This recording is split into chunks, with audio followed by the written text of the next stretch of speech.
कडच्या डाव्या साईडला ज्या गाड्या लावल्या त्या गाड्या काढा. कडगुण गावचे ग्रामस्थ सर्व गायकवाड बंधू आणि सर्व ग्रामस्थ पाठीमाग यांचं खास या ठिकाणी देवस्थानच्या वतीनं विशेष आभार मानण्यात येत आहे.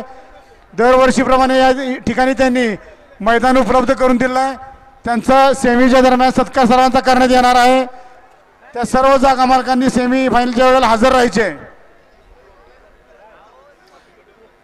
गट विजेते सेवागिरी महाराजांचं सन्मान चिन्ह या ठिकाणी घेऊन जायचे. डाव्या साईडचे डिपार्टमेंटचे माणसं कुठं गाड्या आहेत बघा जरा. मैदानाला गती द्या.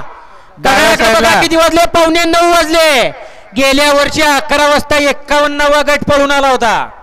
आपल्याला या वर्षी सुद्धा 11 वाजता 51वा गट पळवायचा आणि याची जबाबदारी गाडा मालक, गाडा चालक, सुट्टी मेकर, ड्रायव्हर आणि झेंडा पंच आपल्या सगळ्यांची लक्षात घ्या.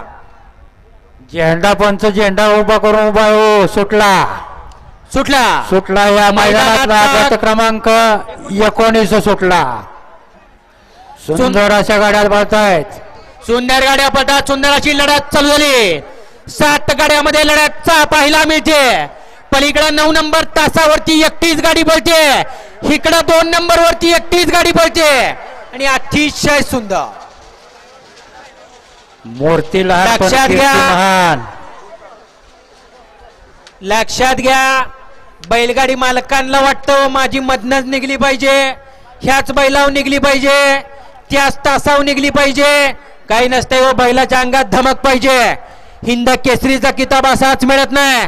त्यासाठी तेवढी तयारी असावी लागते. खराब पैलवा गडे क्रमांक 20 लावून घ्या. तुपेवाडीकरांचा बादल आणि सोन्या. 2 ला गौरव बोडे यांचा शंकर आणि वडगावकरांचा सुंदर. 3 ला कोताळकरांचा भैरव आणि हिंगणगादेकरांचा शत्रू. 4 ला पिंगळीकरांचा शिवा आणि तुर्काबादवाल्यांचा बलमा. 6 ला 5 ला महाराज आणि गजा. 6 ला